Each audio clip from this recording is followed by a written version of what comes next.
Reyna may napansin sa kanilang pagligo, isang magandang araw muli mga calling up. Kasamahan ni Ate Roda natutuwa nga sa mga reaksyon ni Reyna.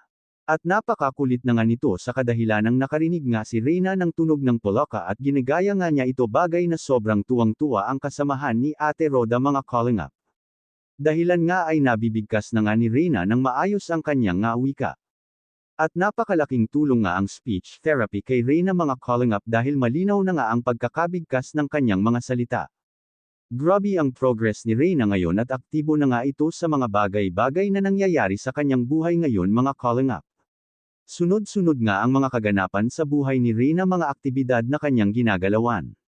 Lalo na sa pag-vlog ni Ate Roda ay aktibo nga si Reyna na sama-sama sa mga ito at nagpapakita nga ito ng suporta kay Ate Roda bagay na ibinalik nga niya ang suporta ni Ate Roda sa kanya.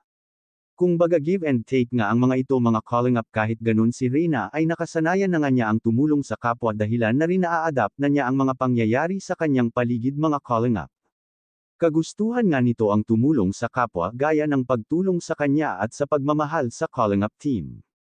Wika nga ni Ate Roda ay mag-focus na nga si Reyna sa kanyang pag-aaral ngayon at napakasipag nga ni Reyna sa school na abutan nga nitong nagwawalis doon bagay na natutunan ni Reyna kay Ate Roda. Alam naman nating tinuturuan nga ni Ate Roda si Reyna sa mga gawaing bahay.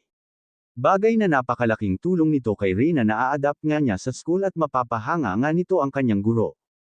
Hindi na nga maboboard si Ate Roda mga calling up dahil napakagaling na ni Reyna magbiro at nakakasabay na nga ito kay Ate Roda mga calling up, napaka-bless ni Reyna ngayon at alam naman natin yan mga calling up. Maraming salamat sa walang sawang suporta sa aking channel lalo na sa mag-amang si Calling Up Rob at Kuya Val Santos Matubang na siyang nagpalaganap sa pag-charity vlogging. Thank you and God bless.